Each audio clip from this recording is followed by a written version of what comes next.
ও মা, আপনারা কেমন দামি আপনি কি জানেন? আপনি তো পয়গম্বরের মা, আপনি তো ওমরের মা, আবু বকরের মা,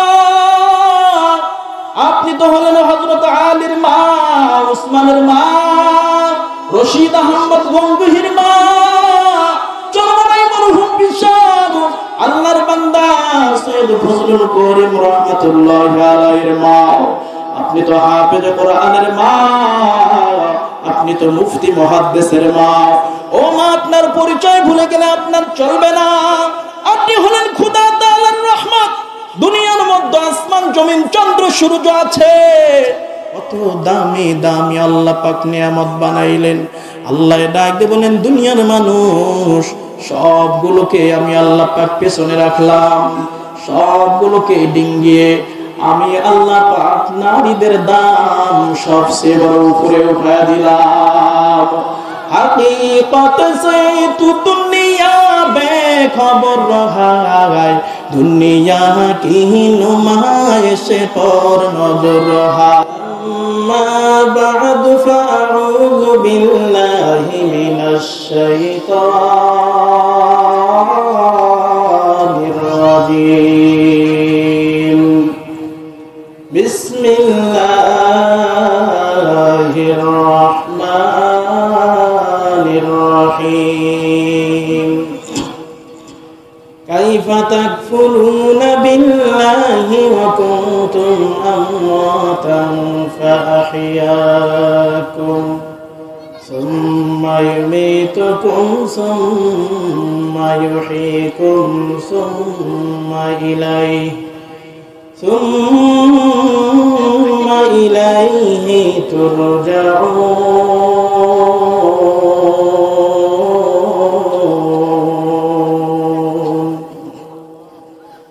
قال النبي صلى الله عليه وعلى آله وسلم لا طاعة لمخلوق في معصية الخالق، أو كما قال النبي عليه الصلاة والسلام. صدق الله المولانا العظيم، وصدق رسوله النبي الأمي الكريم، ونحن على ذلك من الشاهدين والذاكرين والشاكرين، والحمد لله رب العالمين. مقبول ہے شاد ہے قبل تو بہت ہے، مقبول ہے شاد ہے قبل تو بہت ہے، آئینہ کے مانندی تو نہیں دل تو بہت ہے، آئینہ کے مانندی تو نہیں دل تو بہت ہے۔ ایک چشم جدن غافل جا شاہ نباشی، ایک چشم جدن غافل جا شاہ نباشی، شاید کہ نگاہی کو نداگاہ نباشی، شاید کہ نگاہی کو نداگاہ نباشی۔ الفت میں برابر کے وفا ہو کہ جفا ہو، الفت میں برابر کے وفا ہو کہ جفا ہو، ہر چیز میں لذت ہے اگر دل میں مزہ ہو، ہر چیز میں لذت ہے اگر دل میں مزہ ہو۔ کلمۃ لا الہ الا اللہ، لا الہ الا اللہ، لا الہ الا اللہ، لا الہ الا اللہ، لا الہ الا اللہ، لا الہ الا اللہ، لا الہ الا اللہ، لا الہ الا اللہ، لا الہ الا اللہ، মুহাম্মাদুর রাসূলুল্লাহ। আলহামদুলিল্লাহ। দক্ষিণ রামখানা নারিয়াটারি বাইতুল মামুর জামে মসজিদ কর্তৃক আয়োজিত আজকে এই বাৎসরিক ওয়াজ মাহফিলের সম্মানিত সভাপতি, প্রধান অতিথি, বিশেষ অতিথিবৃন্দ, উপস্থিত রয়েছেন জাতির মাতার মুকুট রাসাতুল আম্বিয়া হযরত উলামায়ে কেরাম, সামনে বসা বিভিন্ন জায়গা থেকে ছুটে আসা আল্লাহ পাকের আশিকিন, জাকিরিন, মুহিব্বিন, মুরাব্বিয়ান ইলম, সমবয়সী কলিজার টুকরা যুবক বন্ধুগণ ও ছোট্ট স্নেহের ভাই, পর্দার অন্তরালে অবস্থানরত শ্রদ্ধেয় সম্মানিতা মা ও বোনেরা, আল্লাহ তাআলার দরবারে লাখ কোটি শুকর ও সুজুদ দয়াময় আল্লাহ পাক রব্বুল আলামিন আমাকে এবং আপনাদেরকে পৃথিবীর বিভিন্ন কাজ কাম থেকে ফারেক করে, দয়া করে, মায়া করে এ কোরআনের মজলিস, হাদিসের মজলিস, উলামায়ে কেরামের মজলিস তথা জান্নাতের বাগানে আসার বসার সুযোগ করে দিয়েছেন। সেই দয়াময় আল্লাহ তাআলার শানে অন্তরের অন্তঃস্থল থেকে ভালোবাসার সাথে ঈমানি আওয়াজ দিয়ে কালিমাতুশ শুকর আদায় করছি। আমরা সকলেই পড়ি আলহামদুলিল্লাহ। আর একটিবার পড়ে নেই আলহামদুলিল্লাহ। লক্ষ কোটি দরুদ সালাম মানবতার অত্যন্ত প্রহরী, মুসলিম মিল্লাতের অভিভাবক, শোষিত, বঞ্চিত, নির্যাতিত, নিপীড়িত, নিগৃহীত মজলুম জনতার অকৃত্রিম বন্ধু, সর্বকালের সর্বযুগের সর্বশ্রেষ্ঠ মহামানব, বিশ্ব মানবতার মুক্তির দিশারি, উম্মতের কান্ডারি, সাইয়্যিদুল মুরসালিন, সাইয়্যিদুস সাকালাইন, ইমামুল মুরসালিন, খাতামুন নবিয়্যিন, রাহমাতাল লিল আলামিন, হাবিবে কিবরিয়া, আশরাফুল আম্বিয়া, আতায়ে নামদার, মদিনা কা তাজদার হযরত মুহাম্মদুর রাসূলুল্লাহ সাল্লাল্লাহু আলাইহি ওয়াসাল্লামের উপর।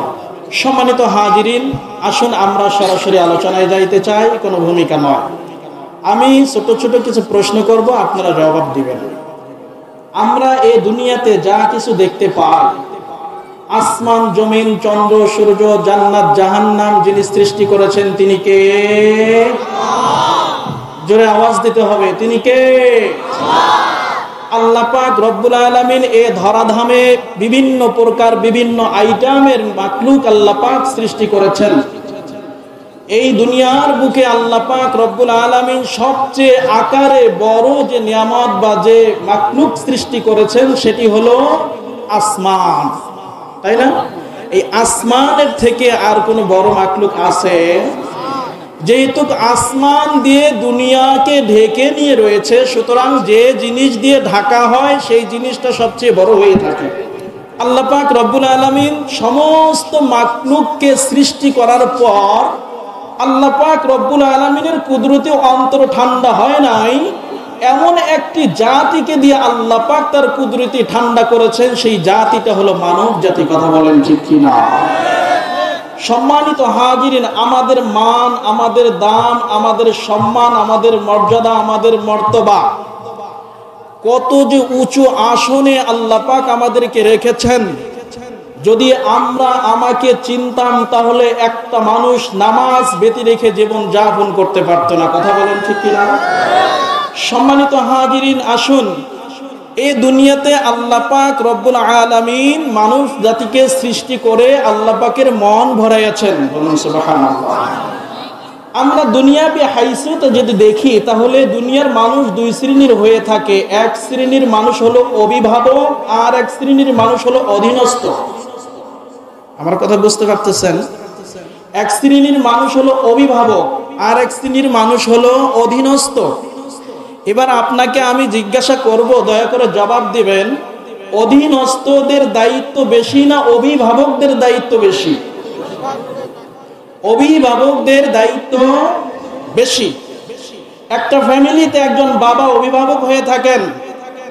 এই বাবার দায়িত্ব হলো এই ফ্যামিলিতে যে কয়জন সদস্য রয়েছে তার খাবারের ব্যবস্থা করা, পোশাকের ব্যবস্থা করা, অসুস্থ হয়ে গেলে চিকিৎসার ব্যবস্থা করা, সন্তানাদিদের শিক্ষা ব্যবস্থা করা, সন্তানাদিদেরকে চলাফেরার সমস্ত ব্যবস্থা যিনি করেন তিনি হলেন ওই বাড়ির অভিভাবক। কথা বলেন ঠিক কিনা?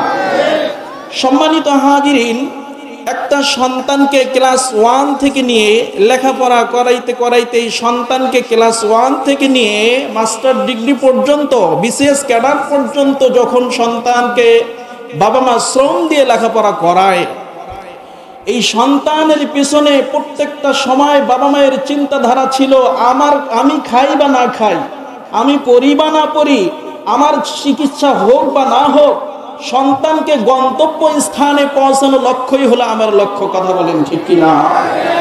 এখন আসুন, যদি কোনো সন্তান বাবা মায়ের এত শ্রম রক্ত ঘামানো পয়সা দিয়ে লেখাপড়া করে, যখন সন্তান বাবা মাকে ভুলে গিয়ে ঢাকার শহরে বাড়ি করে আর বাবা মার কোনো খোঁজ খবর নেয় না, আচ্ছা বলেন তো দেখি ওই বাবা মার মনে কষ্ট পায় কি পায় না? সবচেয়ে হতভাগা ওই বাবা মা, যে বাবা মা সারা জীবনের শ্রম দিয়ে সন্তানকে প্রতিষ্ঠিত করেছে, লাস্ট পর্যন্ত গিয়ে সেই সন্তানের কাঁধে তার বোঝা বহন করার সুযোগ হয় নাই। সবচেয়ে হতভাগা মা বাবা সেই মা বাবা। কথা বলেন ঠিক কিনা? আচ্ছা বলেন, এই মা বাবার মনে কষ্ট আছে না নাই? জোরে বলতে হবে, আছে না নাই? কেন কষ্ট? সন্তানকে লেখাপড়া করাইছে, সন্তানকে লালন পালন করাইছে, সন্তানকে যখন যেটা লাগে সেটা সে সর্ব অবস্থায় ব্যবস্থা করে দিয়েছে, শ্রম দিয়েছে বিধায় সন্তান বড় হয়ে বাবা মায়ের কথা না শুনলে যেমন বাবা মায়ের বুক ফাটা আত্মচিৎকার কেউ শুনতে পারে না, ঠিক আল্লাহ পাক রব্বুল আলামিন মানব জাতিকে মহাব্বত করে সৃষ্টি করেছেন। দুনিয়ার বুকে আসার পূর্বে চন্দ্রের ব্যবস্থা করেছেন, সূর্যের ব্যবস্থা করেছেন, অক্সিজেনের ব্যবস্থা করেছেন, হরেক রকমের খাবারের ব্যবস্থা করেছেন। এত কিছু সুবিধা গ্রহণ করে যে জাতি আল্লাহ পাককে ভুলে যায়, এই জাতির চেয়ে নিমুখ হারাম আর কোন জাতি হতে পারে না। কথা বলেন ঠিক কিনা? সম্মানিত হাজিরিন, খুব ভাঙ্গা ভাঙ্গা আলোচনা, ঠান্ডা মাথায় কথাগুলো না আমলের নিয়তে আমরা শ্রবণ করব। তো আল্লাহ পাক রব্বুল আলামিন বলেন, দুনিয়ার মানুষ তোমরা দেখো, একটা বাবা যখন তুমি সন্তানের পেছনে শ্রম দেয়, বড় হয়ে যখন সন্তান না কথা শুনলে, সন্তান অবাধ্য হয়ে গেলে যেমন তুমি কষ্ট পাও, ঠিক আমি আল্লাহ পাক তোরে মহাব্বত করে বানাইছি, আমি আল্লাহ পাকের হুকুম না পারলে তেমনই কষ্ট পাও। আমরা কি আল্লাহ পাককে কষ্ট দিতে চাই? আমরা কেউ আল্লাহ পাককে কষ্ট দিতে চাই না। আল্লাহ পাককে কষ্ট দেওয়া যায়? সম্মানিত হাজিরিন, এবার আসেন, আল্লাহ পাক রব্বুল আলামিন আমাদেরকে এই কায়দায় কথা বলবেন। কি কায়দায় কথা বলবেন? কোন সুরে কথা বলবেন? যেমন একটা সন্তান, একজন বাবা সমস্ত কিছুর ব্যবস্থা করে দিয়েছে। সন্তান যখন মোবাইল চেয়েছে, মোবাইলের ব্যবস্থা করে দিয়েছে। সন্তান যখন বাইকের আবদার করেছে, বাইকের ব্যবস্থা করে দিয়েছে। সন্তান যখন বাড়ির ব্যবস্থা চেয়েছে, বাড়ির ব্যবস্থা করে দিয়েছে। সন্তান যা কিছু চায়, যখন যেটা চায়, চাইতে দেরি হয়, দিতেই দেরি হয় না। এমন সন্তান যদি অন্যের কোনো কিছু চুরি করে ধরা পড়ে, তাহলে বাবা মার মনে অনেক কিছুই লেগে যায়। কথা বলেন ঠিক কিনা? এরে বাবা, এটা কি করলে তুমি? গ্রামবাসী অনেক সময় বলে, হায় রে, তোমার তো কোনো অভাব নাই, তোমার এই যে 500 টাকা দামের মোবাইল চুরি করতে হবে কেন? তোমার বাবা তো 50,000 টাকা দামের মোবাইল তোমাকে ক্রয় করে দিয়েছে, এই কাম তুমি কেন করলে? অবাক হয়ে যায় না অনেক সময়? হয়তো এরকম কিছু একটা হয় না? তা আল্লাহ পাক রব্বুল আলামিন এই সুরে কথা বলেন। দেখেন, আল্লাহ পাক রব্বুল আলামিন বলেন, কাইফা তাকফুরুনা বিল্লাহ ওয়া কুনতুম আমওয়াত ফাআহইয়াকুম। আল্লাহ পাক বলেন, কাইফা তাকফুরুনা বিল্লাহ, হে বান্দা, তুমি কি করে অস্বীকার করো সেই আল্লাহকে? আমি আল্লাহকে অস্বীকার করো? তোমার সমস্ত ব্যবস্থাপনার ব্যবস্থা আমি করেছি, আর আমার নাফরমানি করো। তুমি কি তোমাকে চিনতে পেরেছ? তুমি তোমাকে এখনো চেনো নাই। যদি তুমি তোমাকে চিনতে, একটা সেকেন্ডের জন্য আমার নাফরমানি করার সাহস পেতে না। আল্লাহ পাক বলেন, তোমার পরিচয় হলো ওয়াকুনতুম আমওয়াত, তোমরা তো ছিল মৃত্যু। তোমরা দুনিয়ার বুকে আসার পূর্বে তোমরা মৃত্যু ছিলে। ফাআহইয়াকুম, এরপরে আমি আল্লাহ পাক তোমাদেরকে জীবিত বানাইছি। সম্মানিত হাজিরিন, এই দুইটি শব্দ নিয়ে আমরা কিছুক্ষণ আলোচনা করব। আমরা মৃত ছিলাম। কেমনি মৃত ছিলাম? আগে তো দুনিয়াতে আসার পর তো মৃত্যু হওয়ার কথা। আল্লাহ পাক বলেন, না না না, তোমরা মৃত ছিলে, জীবিত বানায় দুনিয়াতে পাঠাইছি, তোমার পূর্ব অবস্থা ছিল মৃত্যু। এবার আমরা সেই মৃত্যু শব্দটা নিয়ে একটা আলোচনা করি। আল্লাহ পাক রব্বুল আলামিন ডাক দিয়ে বলেন, বান্দা কেমনি মৃত্যু ছিলা, আমি আল্লাহ পাক তোরে কেমনি ভাবে জীবিত বানাইলাম। এ বান্দা তাকে দেখো, তোমার এমন একটা সময় ছিল বান্দারে, একটু খেয়াল কর। দুনিয়ার মধ্যে তোমাকে কেউ এক সময় ভাই জানতো না, বাবা জানতো না, মা জানতো না, বোন জানতো না। এ বান্দা, দুনিয়াতে তোমাকে কেউ চেয়ারম্যান বলে সম্বোধন করতো না, তোমাকে কেউ স্যার বলতো না, কারণ তোমাদের তো অস্তিত্বই নাই। কথা বলেন ঠিক কিনা? অস্তিত্ব থাকলেই তো কিছু একটা হওয়া যায়। আল্লাহ ডাক দিয়ে বলেন, বান্দা একটু খেয়াল কর, আমি আল্লাহ পাক তোরে কেমনি বানাইলাম। মানবরে বানানোর বড় স্বাদ জাগলো আমি আল্লাহ পাকের। আল্লাহ পাক বলেন, বান্দা ফেরেশতাদেরকে আমি আল্লাহ পাক নির্দেশ দিলাম, ও ফেরেশতা যাও, জমিন থেকে এক মুষ্টি মাটি নিয়ে আসো, আমি আদম বানাবো। আল্লাহর গোলাম আজরাইল আলাইহিস সালাতু ওয়াস সালাম জমিনের বুকে হাত মারলেন। জমিনে হাত মারার সঙ্গে সঙ্গে তামাম দুনিয়ার বুক থেকে কিছু কিছু মাটি সংগ্রহ করলেন হযরত আজরাইল আলাইহিস সালাতু ওয়াস সালাম। আজরাইল আলাইহিস সালাতু ওয়াস সালাম কত বড় বিশাল দেহের অধিকারী হয়তো আপনি জানেন না। আল্লাহ পাক ডাক দিয়ে বলেন, বান্দারে আজরাইলকে আমি আল্লাহ পাক এত বড় শক্তিশালী বানাইলাম, এত শক্তি আমি আল্লাহ পাক আজরাইলকে দিয়েছি। তাম দুনিয়ার বুকে আমি আল্লাহ পাক আসমান বানাইলাম, জমিন বানাইলাম, পাহাড় পর্বত, শক্তিশালী অনেক নিয়ামত আমি আল্লাহ পাক বানাইলাম। এ বান্দা তাকে দেখো, আমি আল্লাহ পাক জিন জাতি বানাইলাম, এক এক জিনের শরীরে এত শক্তি দিলাম, 100 মানুষ একজন জিনের সঙ্গে পেরে উঠতে পারবে না। আল্লাহ পাক ডাক দিয়ে বলেন, বান্দা আমি আল্লাহ পাক রব্বুল আলামিন কত শক্তি দিলাম তোমরা কি জানো? কেমনি আজরাইলকে সরাইবা? সময় হয়ে যাবে। আল্লাহর বান্দা আল্লাহ ডাক দিয়ে বলেন, কেমন শক্তিশালী এই ফেরেশতাকে বানাইলাম। আল্লাহ ডাক দিয়ে বলেন, দুনিয়ার মানুষ জিন জাতি আমি আল্লাহ পাক বানাইলাম, তামাম জিনদের শক্তি একত্রিত করতে হবে। তামাম মাখলুকাতের শক্তি একত্রিত যদি করা হয়, তামাম দুনিয়ার মানুষের শক্তিগুলো যদি একত্রিত করা হয়, শুধু দুনিয়ার মধ্যে জিন এবং ইনসানের শক্তি একত্রিত নয়, দুনিয়ার মধ্যে যত মাখলুক আমি আল্লাহ পাক বানাইলাম, সমস্ত মাখলুকাতের শক্তি যদি একত্রে করা হয়, আজরাইল আলাইহিস সালাতু ওয়াস সালামের শক্তির সামনে সব বিকল হয়ে যায়। এ মুসলমান, আজরাইলকে বলা হলো জমিন থেকে মাটি নিয়ে আসো। আজরাইল দুনিয়ার বুকে চলে আসলেন, জমিনের বুকে হাত মারলেন। আল্লাহর ফেরেশতা এত বড় বিশাল আকারের হয়, আজরাইল যখন জমিনে হাত মারলেন, যেন তামাম দুনিয়াটাই, যেন তামাম জমিনটা আজরাইলের হাতের তালুতে এসে যায়। কাদেরে কুদরত দারি বর কামাল, আনতা রব্বি আনতা হাসবি জুল জালাল, তুহি কাদের জলিলুল্লাহ জাহাদার, হর হালে তুহি মেরা নিগাহদার। আল্লাহু আকবার। সম্মানিত হাজিরিন, আল্লাহ পাক রব্বুল আলামিন বলেন, ফেরেশতা মাটি নিয়ে আসো। মাটি নিয়ে আসা হয়। আল্লাহ ডাক দিয়ে বলেন, হে ফেরেশতা, ভালো করে শুনিয়া তারপর আদম বানাইবাও। এই জাতিটাকে এত মহামূল্যবান বানাইতে চাই, তোমরা নূর দ্বারা ফেরেশতার চেয়ে আমি আল্লাহ পাক এই জাতিকে বড় সম্মানী বানাইতে চাই। বলুন আল্লাহু আকবার। সম্মানিত হাজিরিন, আদমকে যখন দুনিয়ার জমিনে পাঠানো হবে, মাটি নিয়ে আসা হলো। আল্লাহর বান্দা, কেমন করে মাটি দিয়ে মানুষ বানানো হয়? আল্লাহ ডাক দিয়ে বলেন, মিনহা খালাকনাকুম, আদমকে আমি আল্লাহ পাক মাটি দিয়ে বানাইলাম। মাটি নিয়ে আসা হয়। আল্লাহ ডাক দিয়ে বলেন, ফেরেশতা থামো, এই জায়গায় আর 3টা পদার্থ ঢোকায়া দাও।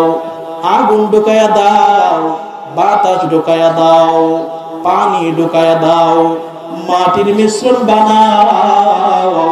তার মানে আগুন, পানি, মাটি, বাতাস, 4টা পদার্থ এক জায়গায় গোলায়া দাও।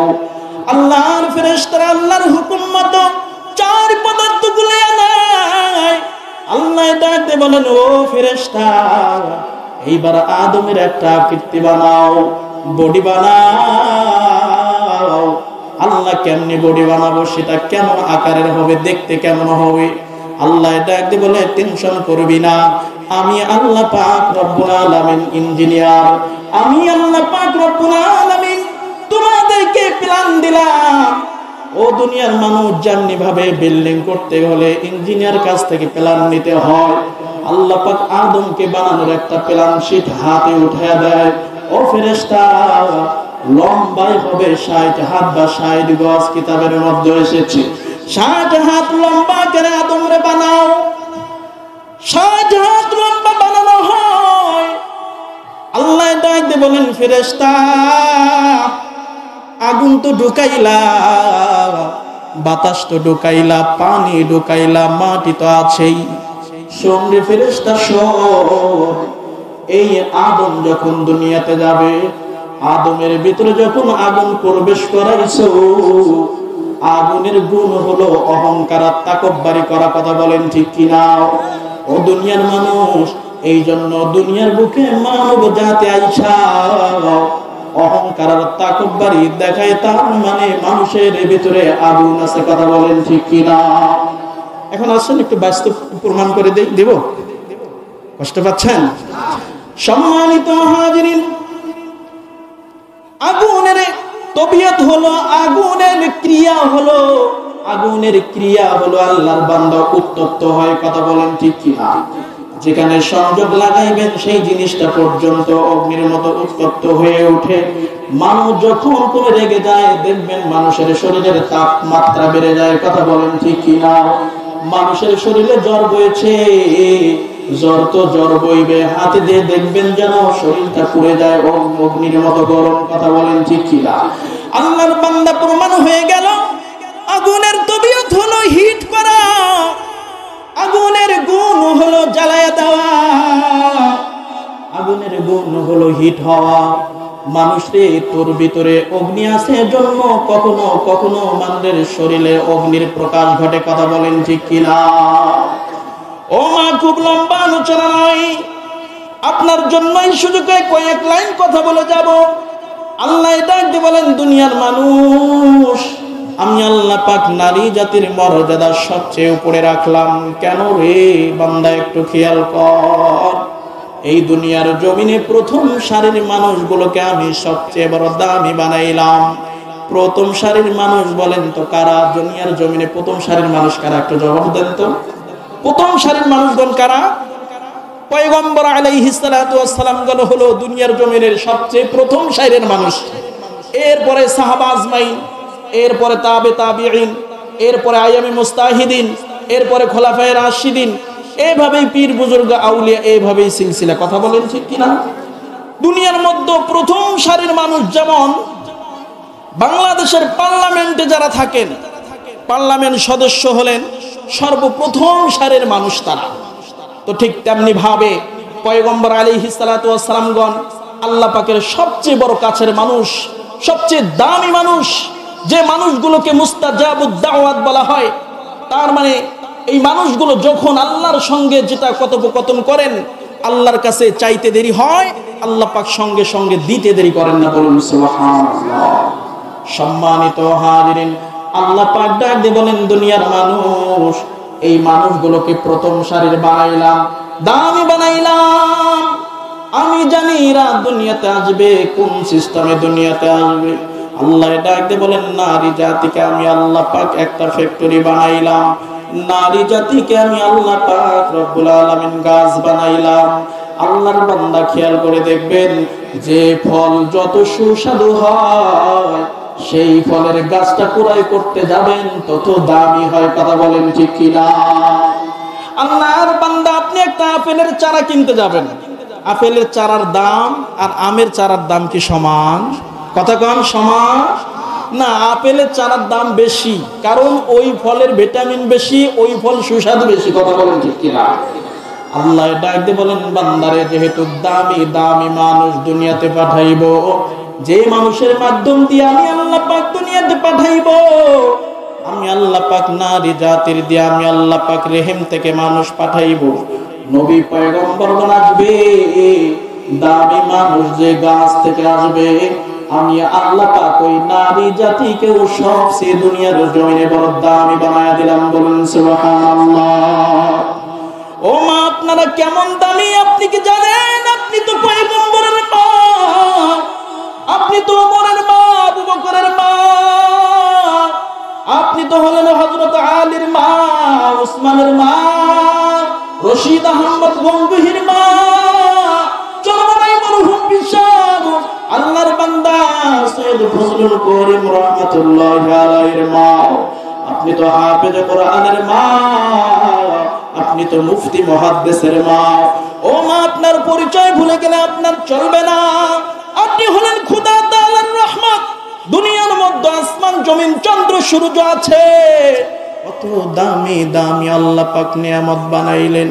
আল্লাহ ডাক দিয়ে বলেন, দুনিয়ার মানুষ সবগুলোকে আমি আল্লাহ পাক পেছনে রাখলাম, সবগুলোকে ডিঙ্গিয়ে আমি আল্লাহ পাক নারীদের দাম সবচেয়ে বড় উপরে উঠায় দিলাম। হাকিকত সে তু দুনিয়া বেখবর রহায়, দুনিয়া কি নুমাইশ পর নজর রহায়। আল্লাহ পাক রব্বুল আলামিন এই দুনিয়ার জমিনে যা কিছু আপনারা দেখতে পান, সবচেয়ে নারী জাতি সবচেয়ে বড় দামি। বলেন সুবহানাল্লাহ। ও মা, ছোট্ট একটা কথা বলে যাই। আল্লাহ পাক বলেন, দুনিয়ার মানুষ নারীরা হলো চন্দ্রের মতো, সূর্যের মতো, নারীরা হলো সূর্যের মতো, নারীরা হলো সূর্যের মতো। সূর্যের পাওয়ার আল্লাহ পাক দিয়েছেন, রৌদ্রের ভিতরে আলোর ভিতরে সূর্যের পাওয়ার আল্লাহ পাক দিলেন। আল্লাহ ডাক দিয়ে বলেন, দুনিয়ার মানুষ ওই সূর্যের আলো যেমনি ভাবে দুনিয়াতে আলো ছড়াইয়া তামাম দুনিয়ার মানুষকে পথ দেখায়, ঠিক তেমনি ভাবে একটা মায়ের নেককার সন্তান দুনিয়াতে এসে পথ ভোলা মানুষগুলোকে জান্নাতের পথ দেখাইয়া দেয়। সম্মানিত হাজিরিন ও মা, ছোট্ট একটা কথা বলে যায়, এই কথাটা আমি বারবার বারবার মাইকে বলি, মা গো একটু কান পেতে শুনতে হয়। আপনার এক একটা গর্বের সন্তান কত বড় দামি হয়, কান পেতে কথা বলুন, শুনতে হয়। আমাদের পাশের দেশ হলো ইন্ডিয়া, কথা বলেন ঠিক কিনা? ইন্ডিয়া না? ওই দেশে একজন আল্লাহর ওলি আছেন, নাম হলো মঈনুদ্দিন চিশতি রহমাতুল্লাহি আলাইহি। নাম শুনেন নাই? নাম শুনছেন তো? মঈনুদ্দিন চিশতি রহমাতুল্লাহি আলাইহি তিনি কেমন মানুষ ছিলেন? যার চেহারা দেখে, যার মুখের বাণী শুনে, যার জবানের কালেমার দাওয়াত শুনে একদিনে ৮০,০০০ মানুষ কালেমা পড়ে মুসলমান হয়েছে। বলুন সুবহানাল্লাহ। কেমন মানুষ ছিলেন হযরতে মঈনুদ্দিন চিশতি রহমাতুল্লাহি আলাইহি? তিনি ইন্ডিয়ান মানুষ নয়, তিনি ভিন্ন দেশ থেকে পদার্পণ করেছেন ইন্ডিয়ার জমিনে কালেমার দাওয়াত নিয়ে। আল্লাহর বান্দা কালেমার দাওয়াত নিয়ে যখন মানুষকে কালেমার দাওয়াত দেওয়া শুরু করলেন ইন্ডিয়ার জমিনে এসে, আল্লাহর বান্দার এই মুখের জবান এত দাম আল্লাহ পাক দিয়েছেন, তার মুখের কথার দাম বৃদ্ধি করে দিয়েছেন। তার জবানের বুলি শুনে একদিনে ৮০,০০০ মানুষ যখন কালেমা পড়ে মুসলমান করলো, মুসলমান হয়ে গেল, দিকে দিকে মানুষ মুসলমান হয়ে যাচ্ছে। কিছুদিন পর চিন্তা ভাবনা হইল, মাকে তো বাড়িতে রেখে এসেছি, একটা বারের জন্য হলো মার সঙ্গে সাক্ষাৎ করে মায়ের দোয়া নিয়ে আসার দরকার। আল্লাহর ওলি মঈনুদ্দিন চিশতি রহমাতুল্লাহি আলাইহি ইন্ডিয়ার থেকে বাড়িতে চলে যাবেন। আল্লাহর বান্দা কান পেতে কথা বলুন, শুনতে হয়। ও মা, আপনার জন্য এই কথা বলান। মঈনুদ্দিন চিশতি রাহমাতুল্লাহি আলাইহি বাড়ির দিকে চলে যাচ্ছেন মায়ের সঙ্গে সাক্ষাতের জন্য। মায়ের জন্য সাক্ষাতের জন্য চলে যাচ্ছেন।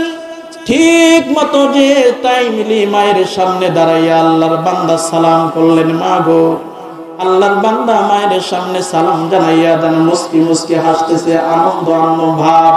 মনের মধ্যে আনন্দ থাকলে চেহারার মধ্যে প্রকাশ পায় কি পায় না? জোরে বলেন। আল্লাহর বান্দা মনে মনে আনন্দ প্রকাশ পেয়েছে, মনের মধ্যে আনন্দ, তো চেহারার মধ্যে তার ছাপ বেশি উঠেছে। আল্লাহর বান্দিটা একদিন বলে, রে বাবা, দীর্ঘদিন পর্যন্ত তুমি চলে গিয়েছিলে কালেমার দাওয়াত নিয়ে, বলো বাবারে তুমি একটা কিছু করে এসেছো, আমার মন বলতেছে।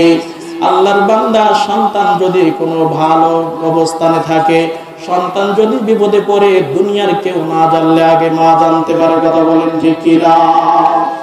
আল্লাহর বান্দা এবার মা ডাক দিয়ে বলছেন, বাবা তুমি যেন কিছু একটা করে এসেছো, আমার মনটা বলতেছে রে বাবা, বলো বলো। ও মা, আনন্দের খবর, আনন্দের খবর। ভারতবর্ষে গিয়েছিলাম কালেমার দাওয়াত লইয়া, একজন নয়, দুইজন নয়, 1000 নয়, 2000 নয়, 80,000 মানুষ আমার হাতে কালেমা পড়ে মুসলমান হয়ে গেছে। বলুন সুবহানাল্লাহ। আল্লাহর বান্দি কথা শুনে আল্লাহর বান্দি চোখের পানি ঝরঝর করে ছেড়ে দিয়ে কান্না শুরু করে দিলেন। সন্তান মহিউদ্দিন চিশতি রাহমাতুল্লাহি আলাইহি মায়ের এই অবস্থা দেখে চমকে গেলেন।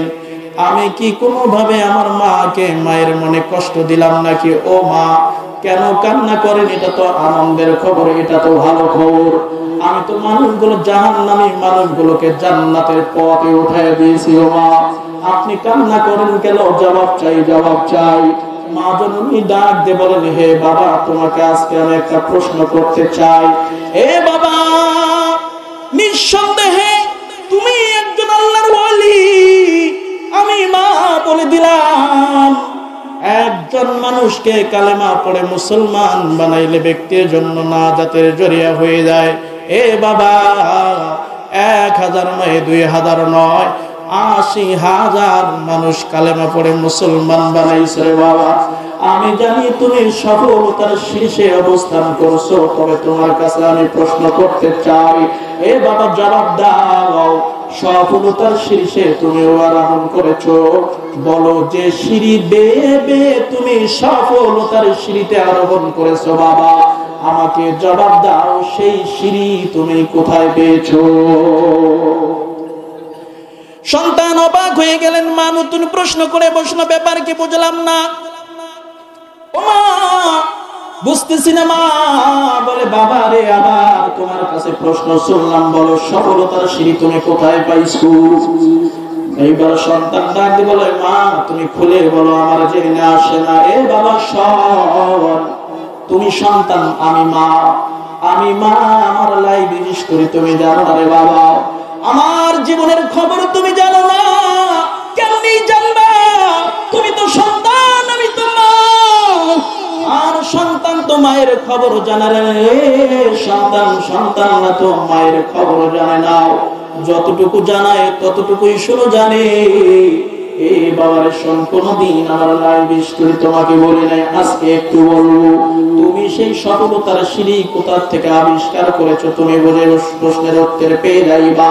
এ বাবা শোন, সোজা কথা বলে দিলাম, ওই সফলতার সিঁড়ি ওঠার জন্য যে সিঁড়ি বেয়ে বেয়ে উঠতে হয়, সেই সিঁড়িকে মানতে হলে তোমার মাকে আগে মানতে হয়। এ বাবা, তুমি জানো না আমার খবর। এ বাবা শোন, তোমাকে আমি বলতে চাই, জীবনে বলি নাই, আজকে বলবো রে বাবা। শোন রে বাবা, যে সিঁড়ি বেয়ে বেয়ে উঠেছো, তুমি কি আমার খবর জানো? আমার 10 বছর বয়সে যখন আমার উপরে পর্দা ফরজ করে দেয় আল্লাহ পাক, সেই দিন থেকে আজ পর্যন্ত কোন বেগানা পুরুষ আমার চেহারা একটা বারের জন্য দেখতে পায় নাই। বলুন আল্লাহু আকবার। ও মা, কথাগুলো আপনার জন্য মিলাইতে হয়, চিন্তা ভাবনা করতে হয়, অনুধাবন করতে হয়। মা, তারাও তো মা, আপনিও মা। হাফেজ কোরআনের মা, আপনিও তো মা। তারাও সন্তান জন্ম দিয়েছে, আপনিও সন্তান জন্ম দিয়েছেন। মনে রাখবেন বাবা, মা সন্তান জন্ম দেওয়া বড় কথা নয়, কুকুরও তো একাধিক সন্তান দিতে পারে। একটু খেয়াল কর মা, কুকুররাও তো রাস্তার ধারে ধারে একাধিক সন্তান জন্ম দিতে পারে। সন্তান জন্ম দেওয়া সফলতা নয়, সন্তানগুলোকে সন্তানের মতো মানুষ বানানোই হলো সফলতা। কথা বলেন ঠিক কিনা? সন্তান জন্ম দেওয়ার মধ্যে যদি সফলতা থাকতো, তাহলে কুকুর আগে সফলতা অর্জন করতো। কথা কয় না, আমার কথা বুঝলেন? সন্তান জন্ম দেওয়ার মধ্যে সফলতা থাকলে কুকুর আগে সফলতা অর্জন করবে। কারণ প্রত্যেকটা বৎসর একাধিক সন্তান দেয় কুকুরেরা। কথা বলেন ঠিক কিনা? 4টা, 5টা, 8টা, 10টা পর্যন্ত কুকুর সন্তান বাচ্চা দেয়। বাচ্চা দেওয়ার মধ্যে সফলতা নয়, এই বাচ্চাগুলোকে সোনার বাচ্চা বানানোই হলো সফলতা। কথা বলেন ঠিক কিনা? সম্মানিত হাজিরিন, মা ডাক দিয়ে বলে, বাবা রে একটু কান পেতে কথাগুলো শোনো।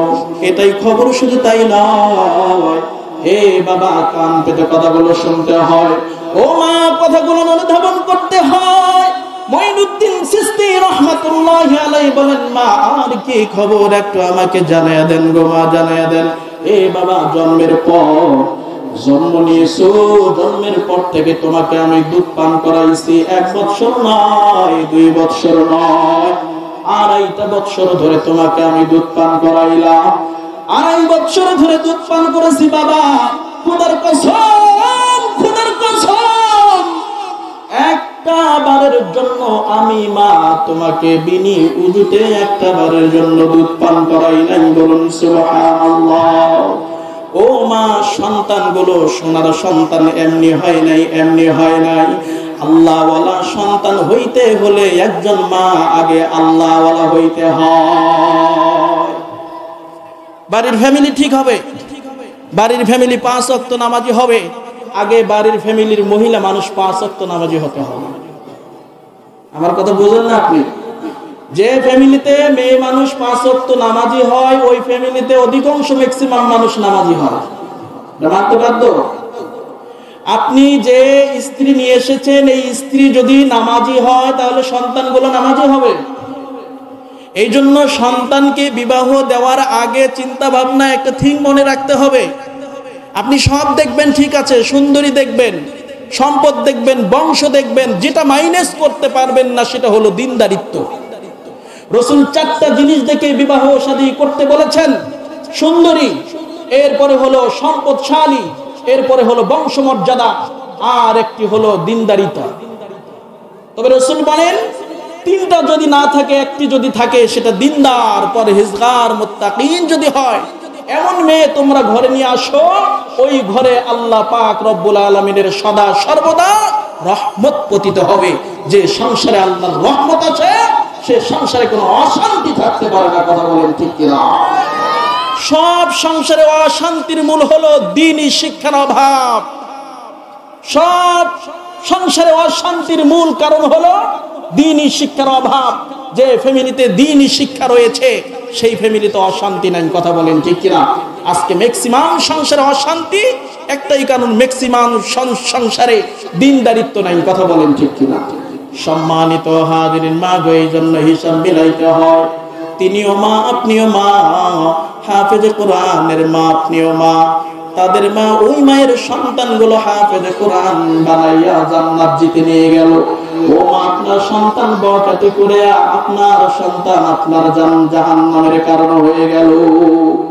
খুব সংক্ষেপে কথা বলে গেলাম, এখন চলে আসি আমরা সেই আলোচনায়।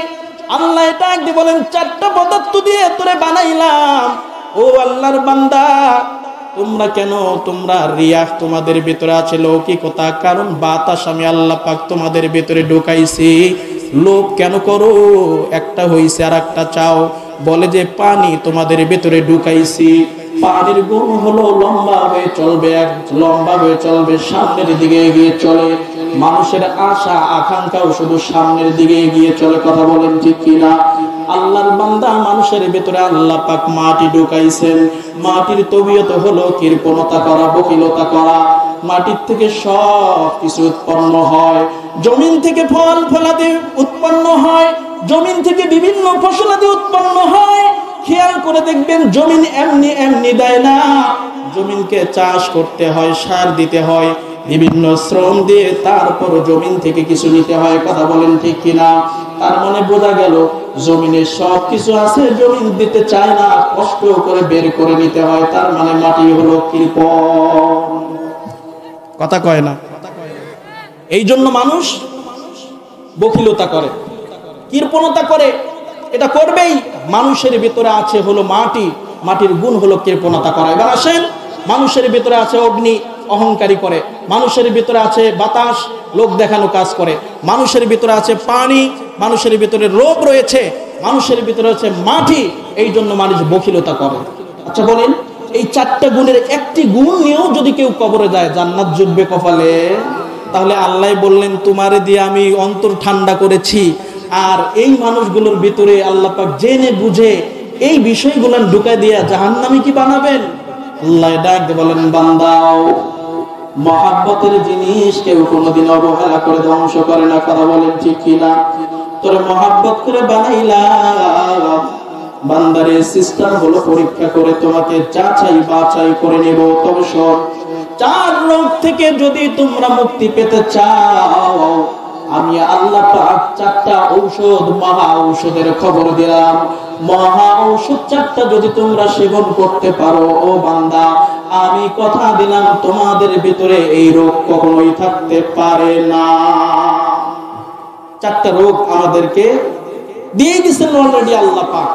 4 রোগের প্রতিষেধক হিসাবে আল্লাহ পাক রব্বুল আলামিন 4 ধরনের ট্যাবলেট আল্লাহ পাক আমাদের উপরে ফরজ করে দিয়েছেন। আমরা ইনশাআল্লাহ এই 4 ট্যাবলেট যদি সেবন করি, আমাদের ভিতরে এই 4 প্রকার রোগ থাকবে না। এই 4 প্রকার রোগ যখন আমরা মুছে ফেলতে পারবো, দেখবেন যে সরাসরি জান্নাতের মালিক হয়ে যাব। আল্লাহর বান্দা খেয়াল করতে হয়। একটা ছোট্ট কথা বলে যাই, এখানে রাখলাম। আল্লাহর গোলাম পরে শব্দতে যাই। আল্লাহ পাক বলেন কাইফা তাকফুরুনা বিল্লাহি ওয়া কুনতুম আমওয়াতান, মৃত্যু জীবিত বানাইলাম। কেমনে জীবিত বানাইলাম? আদমরে বানাইলাম 3 জিনিসের সমন্বয়ে আদমরে বানাইয়া আমি আল্লাহ পাক আদমের মাথার দিয়া এই দিক দিয়ে আমি আল্লাহ পাক রূহটা ফুৎকার দিয়ে দিলাম। ফানাফাকতু ফীহি মির রূহ, আদমের মাথার ভেতর দিয়া আল্লাহ পাক রব্বুল আলামিন রূহটা ঢুকাইয়া আদমকে সুস্থ বানাইয়া আল্লাহ পাক পালা কমে জমিনে পাঠাইয়া দেয়। আল্লাহ পাক বলেন এখন মানুষ আর মাটি দ্বারা সরাসরি বানাই না, এবার মানুষ বানানোর প্রক্রিয়াটা আমি আল্লাহ পাক পাল্টা দিলাম। এতক্ষণ সরাসরি মাটি দিয়ে আদমরে বানাইলাম, এখন সরাসরি আদম দিয়ে মাটি দিয়ে আদম বানাবো না, তবে বানাবো তো ওয়ালাকাদ খালাকনাল ইনসানা মিন সুলালাতিন মিন তিন। এইবার আদমরে বানাইবো আমি আল্লাহ পাক মাটির সার নির্যাস দিয়া। জোরে জোরে বলেন সুবহানাল্লাহ। আল্লাহর বান্দা, আমরা পানি আকারে মায়ের রেহেমে গিয়েছিলাম। 4 মাস 10 দিন যেই দিন পরিপূর্ণ হয়ে যায়, আল্লাহ পাক আমাদের মাথার ভেতরে দিয়েও আল্লাহ পাক রূহটা ফুৎকার বানাইয়া জীবিত বানাইয়া দুনিয়াতে পাঠিয়ে দেয়। এই তো দুনিয়াতে জীবিত হয়ে আসলাম। আল্লাহ ডাকতে বলেন বান্দা জীবিত বানাইছি, মৃত্যু হইতে হবে।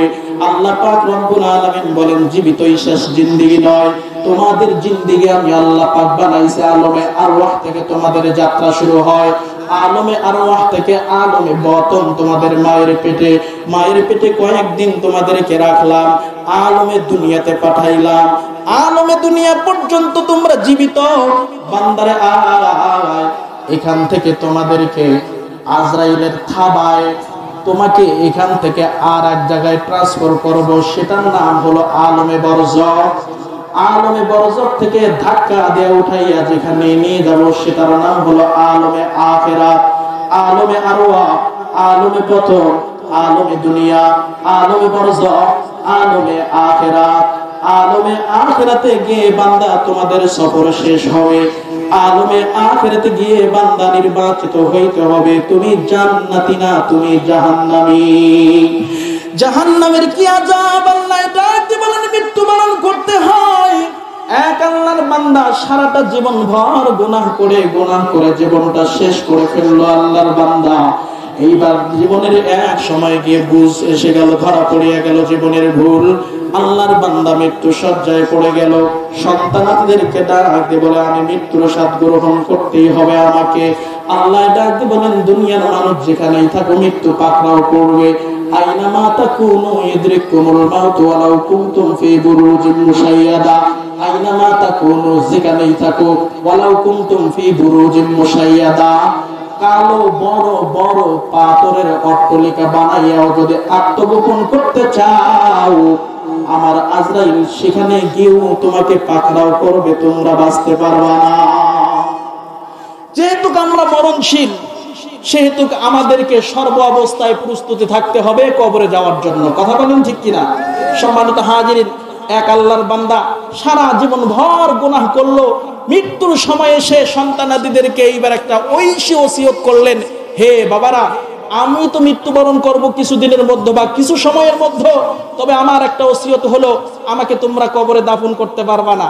আমি মারা যাওয়ার পরে আমার শরীরটা তোমরা অগ্নি সংযোগ দিয়ে জ্বালাইয়া দুই ছাই বানাইবা, কয়লা বানাইবা, ছাই দুইটা দুই ভাগ ভাগ করে একটা ভাগ তোমরা যেই দিন প্রবল বেগে বাতাস উঠবে সেই বাতাসের মধ্যে তোমরা ছড়াইয়া দিবা, আর একটা ভাগ যে বড় নদীর স্রোতে তোমরা ভাসাইয়া দিবা।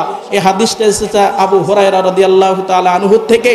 আল্লাহর রাসূল বলেন যে এই ব্যক্তি মৃত্যুর পর পোড়াইয়া দেওয়া হলো, ছাইগুলা দুই ভাগ করে ওসিয়ত অনুযায়ী প্রবল বেগে যেই দিন বাতাস প্রবাহমান হয় সেই দিন এক ভাগ বাতাসে ছেড়ে দেওয়া হলো, আর এক ভাগ নদীর স্রোতে ভেসে দেওয়া হলো। আল্লাহ পাক রব্বুল আলামিন এইবার এই ব্যক্তিকে জীবিত করতে পারবেন কি পারবেন না? আপনাদের ইয়াকিন কি, ঈমান কি, পারবেন? আল্লাহর বান্দা মৃত্যুর পর ব্যক্তিকে ওসিয়ত অনুযায়ী এটা ঘটানো হলো। আল্লাহর বান্দার সঙ্গে কথা বলে গেলাম। আল্লাহর বান্দা মৃত্যুর পর ব্যক্তিকে পুরাইয়া ছাই বানাইয়া এক ভাগ বাতাসের মধ্যে উড়াইয়া দেওয়া হয়, আর এক ভাগ পানির মধ্যে ভাসাইয়া দেওয়া হয়। আল্লাহ পাকের কেমন দয়া! আল্লাহর বান্দা একটু খেয়াল কর। এই ব্যক্তি যখন এই কাজ করলো, বাতাসকে আল্লাহ পাক হুকুম দিল, ওরে বাতাস, যে যে জায়গায় ধুলো কণাগুলো তুমি বয়ে বয়ে নিয়ে গিয়েছো এখন এই সবগুলো একত্রিত করে দাও। বলুন আল্লাহু আকবার। বাতাস হুকুম মানে কার? জোরে বলেন কার? বাতাস হুকুম মানে আল্লাহর। আল্লাহ পাক রব্বুল আলামিন সব হুকুম যখন জারি করলেন বাতাসের উপরে, সব ধূলিকণাগুলো একত্রিত করে তাই করে দিল বাতাস। এইবার সমুদ্রকে যখন হুকুম জারি করা হলো, সমুদ্র পানি তুমি ঘাড়ে বহন করে করে যে জায়গায় তুমি সেই বালিকণাগুলো নিয়ে গেছো, ধূলিকণাগুলো নিয়ে গেছো, সবগুলো একত্রিত করে দাও। একত্রিত করা হলো। আল্লাহ পাক রব্বুল আলামিন ওই ব্যক্তিকে আল্লাহ পাক রব্বুল আলামিন একটা বডি দান করে ফেললেন। একটা বডি বানাইয়া ব্যক্তিকে পূর্ণাঙ্গ জীবিত বানানোর পর আল্লাহ ডাকে বলে, বান্দা এইবার কি আমি পেরেছি তোমাকে পুনরায় গঠিত করার জন্য? কয় আল্লাহ আপনি পেরেছেন। বান্দা বল এখন কি জন্য এই কামটা করলি, পুরাইয়া দিতে কেন বললি, বল বল। আল্লাহ জীবনের সব সময়টা গুনাহ করে কাটাইছি গো আল্লাহ, শেষ বয়সে এসে আমার মনে পড়ে গেল গুনাহ লইয়া যদি আমি মৃত্যুবরণ করি আমার তো জাহান্নামে নাম উঠে যাবে। ভয় পেয়েছি আল্লাহ, ভয় তো এই কাম করেছি মাবুদ। আল্লাহ গো আমার ভুল হয়ে গেছে গো আল্লাহ, তবে ভয় পাই, বড় ভয় পাই, জাহান্নামের বড় ভয়।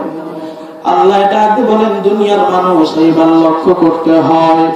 আল্লাহ ডাক বলেন দুনিয়ার মানুষ, ওই ব্যক্তিকে আল্লাহ পাক যখন ডাক দিয়ে বললে বল বল, ভয় পাইছো? কয় আল্লাহ ভয় তো এই কাম করেছি, তুমি কি আমাকে ভয় পাও? আল্লাহ ভয় পাই। আল্লাহ ডাক দিয়ে বলেন যাও যাও, এতটুকু ভয় ভেতরে থাকার কারণে তোর জীবনের সমস্ত গুনাহ মাফ করে দিয়ে জান্নাতে বানিয়ে দিলাম। ও মুসলমান, এই জন্য সময়ের লম্বা সফর না, অল্প আর সফর বাকি রে ভাই। এই জন্য বলবো আয় আয় দুনিয়াতে কিছু কাজ করে যাইতে হবে। আল্লাহর বান্দা আল্লাহ ডাক বলেন বকিলতার গুণ ভিতরে ঢুকাইছি, খবরদার বকিলতা করবা না। আমি আল্লাহ পাক সম্পদ দেই যার ইচ্ছা, তার সম্পদ দেই যার ইচ্ছা, আবার করে নেই। বান্দারে আয়, যতটুকু সম্পদ দিয়েছি এতটুকুর মধ্য থেকে তোমার জন্য দুনিয়ার বুক থেকে কিছু করে যাও। বড় বড় সম্পদশালী ওয়ালার সন্তানরা আজকে দেখে বাবা মায়ের কোনো খবর রাখে না, এমনকি কবর কোন জায়গায় রাখা হয়েছে সেটাও তাদের খবর না।